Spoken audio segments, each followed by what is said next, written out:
ಅಧಿವೇಶನ ಅಂದರೆ ಚಳಿಗಾಲದ ಅಧಿವೇಶನ, ಬೆಳಗಾವಿಯಲ್ಲಿ ನಡೆಯುವಂಥ ಅಧಿವೇಶನ ಅಂದ್ರೇನು?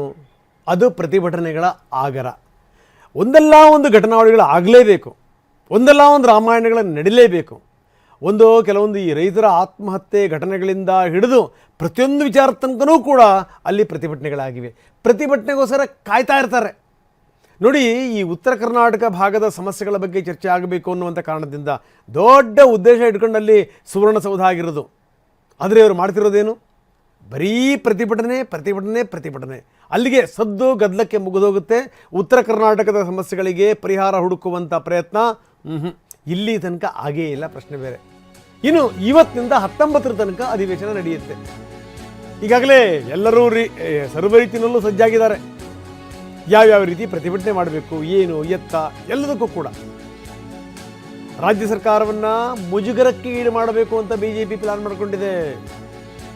ರೈತರ ಸಮಸ್ಯೆಗಳಿದೆ, ಪಕ್ಷದ ಒಳಗಡೆಗೆ ಇರುವಂಥ ಬೆಳವಣಿಗೆಗಳಿದೆಯಲ್ಲ ಕಾಂಗ್ರೆಸ್ದು, ಅದು ರಾಜ್ಯದ ಅಭಿವೃದ್ಧಿಯ ಮೇಲೆ ಪರಿಣಾಮ ಬೀರಿದೆ ಅನ್ನುವಂಥ ವಿಚಾರಕ್ಕೆ ಸಂಬಂಧಪಟ್ಟಂಗೆ ಬಹಳಷ್ಟು ಸಂಗತಿಗಳನ್ನು ಪಟ್ಟಿ ಮಾಡಿಕೊಂಡಿದೆ. ಸ್ಫೋಟದ ವಿಚಾರಕ್ಕೆ ಸಂಬಂಧಪಟ್ಟಂಗೆ ಕಾನೂನಿನ ವೈಫಲ್ಯತೆ ಇದೆ ಅಂತ ಒಂದಾ ಎರಡ. ಇದಕ್ಕೆ ತಕ್ಕಂಗೆ ರಾಜ್ಯ ಸರ್ಕಾರ ಕೂಡ ಎಲ್ಲ ರೀತಿಯಲ್ಲೂ ಕೂಡ ಸಜ್ಜಾಗಿದೆ. BJPನ ಹಣಿತೀವಿ ಅಂತೇಳಿ ಅಂತ ನೋಡಬೇಕು. ಗಲಾಟೆಗಳಿಂದ ಹಿಡಿದು ಎಲ್ಲ ವಿಚಾರಗಳಿಗೆ ಸಂಬಂಧಪಟ್ಟಂಗೂ ಕೂಡ ಇನ್ನು ಯಾವಾಗ ದಿಲ್ಲಿನಲ್ಲಿ ಸ್ಫೋಟ ಆಯ್ತಲ್ಲ, ಅದೊಂದು ದೊಡ್ಡ ಎಚ್ಚರಿಕೆಯ ಗಂಟೆ. ಹೀಗಾಗಿ ಏನು ಅಂತಂದರೆ, ಈ ಬೆಳಗಾವಿನಲ್ಲಿ ಹೈ ಅಲರ್ಟ್ ಘೋಷಣೆ ಮಾಡಲಾಗಿದೆ. ಸುವರ್ಣಸೌಧದ 3 ಕಿಲೋಮೀಟರ್ ಸುತ್ತಮುತ್ತ ನಿಷೇಧಾಜ್ಞೆ ಜಾರಿಗೊಳಿಸಲಾಗಿದೆ.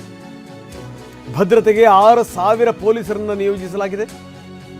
6 ಮಂದಿ SP ಗಳು, 146 ಜನ DYSPಗಳು,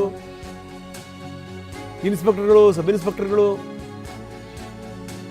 3,820 ಮಂದಿ ಪೇದೆಗಳು, ಜೊತೆಗೆ ಹೋಮ್ ಗಾರ್ಡ್ಸ್ ಗೃಹರಕ್ಷಕ ದಳದ ಸಿಬ್ಬಂದಿ, 8 ಕ್ವಿಕ್ ರೆಸ್ಪಾನ್ಸ್ ಟೀಮ್ಗಳು, 10 DR ಪ್ರಹಾರ ದಳ, 35 KSRP ತುಕಡಿಗಳು ಭದ್ರತೆಗಾಗಿ ನಿಯೋಜನೆ ಆಗಿರೋದು.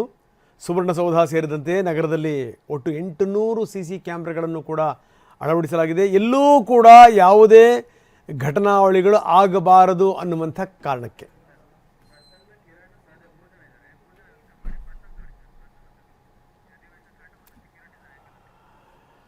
ಬನ್ನಿ, ನಮ್ಮ ಪ್ರತಿನಿಧಿ ಪ್ರಸನ್ನ ಈಗ ನಮ್ಮೊಂದಿಗೆ ನೇರ ಸಂಪರ್ಕದಲ್ಲಿದ್ದಾರೆ. ಇನ್ನೊಂದು ಕಡೆಗೆ ಕಿರಣ್ ಹನಿಯಡ್ಕ ಕೂಡ ನಮ್ಮೊಂದಿಗೆ ನೇರ ಸಂಪರ್ಕದಲ್ಲಿದ್ದಾರೆ. ಇನ್ನು ಬೆಳಗಾವಿಯ ಸ್ಥಿತಿಗತಿಗಳೇನು ನಮ್ಮ ಪ್ರತಿನಿಧಿ ಸಹದೇವ್ ಮಾನೆ ನಮ್ಮೊಂದಿಗೆ ಈಗ ನೇರ ಸಂಪರ್ಕದಲ್ಲಿದ್ದಾರೆ.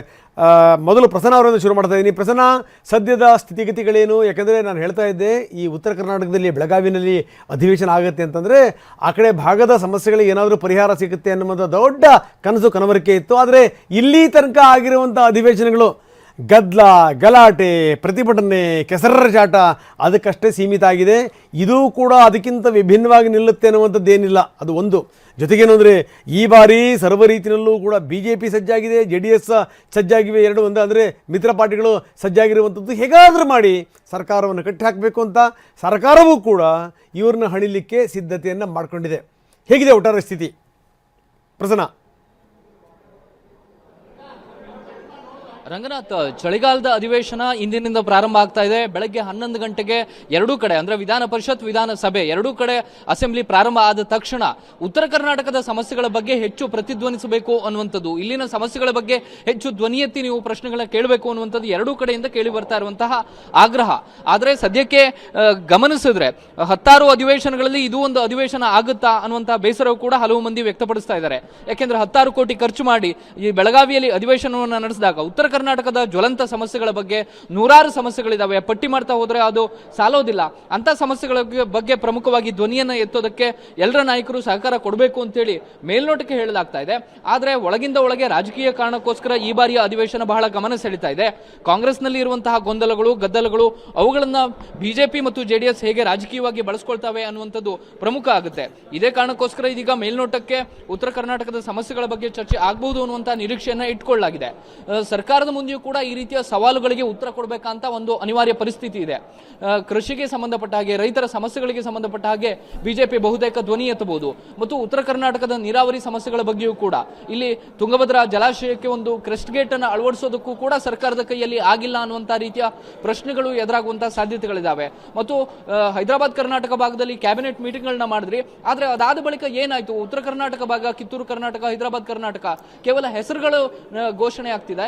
ಸಮಸ್ಯೆಗಳಿಗೆ ಪರಿಹಾರ ಏನು ಅನ್ನುವಂಥ ಪ್ರಶ್ನೆಗಳು ಬರಬಹುದು. ಹೀಗಾಗಿ ರಾಜಕೀಯ ಕಾರಣ ಮತ್ತು ಆಡಳಿತ ಕಾರಣ ಎರಡೂ ಕಾರಣಕ್ಕೋಸ್ಕರ ಈ ಬಾರಿ ಅಧಿವೇಶನ ಬಹಳ ಗಮನ ಸೆಳೀತಾ ಇದೆ ರಂಗನಾಥ್. ಎಸ್, ನೀವು ಸಂಪರ್ಕದಲ್ಲಿರಿ, ಇನ್ನಷ್ಟು ನಾನು ಮಾತಾಡ್ತೀನಿ.